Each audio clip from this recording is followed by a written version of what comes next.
So I would go back to the U.S. and I'm like, we had a business, we was doing well, and we had friends and nice cars and things like that.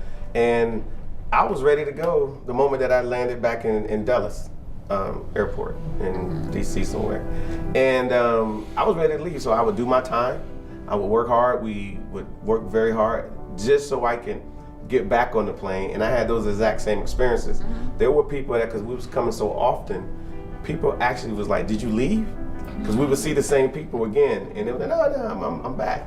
Oh, and then we would just, we would get welcomed, and we hung out, and it was wonderful.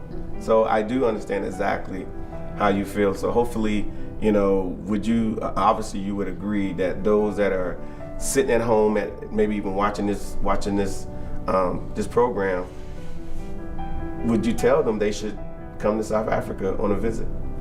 They certainly should come on a visit, because the travesty would be not to even try, not to even see it once. Yeah. All the stuff that you see, they say about this continent, this country.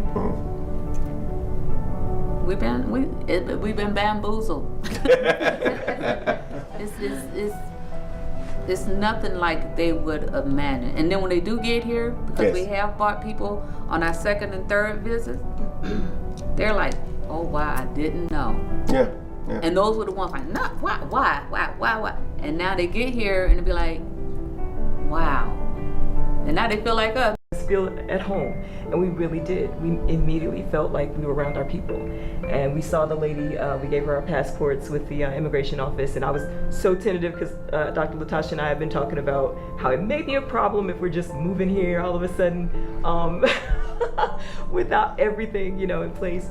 And she was just so friendly, and she didn't really, she looked at the paperwork. They didn't really find anything that was out of place. They didn't scrutinize. And I'm a teacher, so I'm going to try to make sure every, T is crossed and every I is dotted.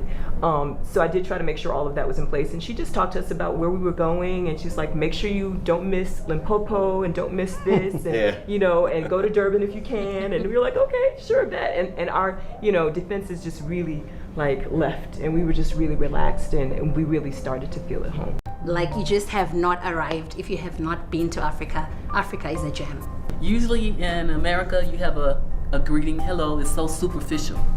You get in a conversation with an African American, if you have time, you're going to go through some conversation. It's going to be deep. It's going to be rich. Yeah. They want to get all the information or share all the information they can within that time. True. Because on our ride to go to the safari, we got a lot. We went through a whole bunch of stuff. We ran out of time, so I could appreciate that. It's not just superficial.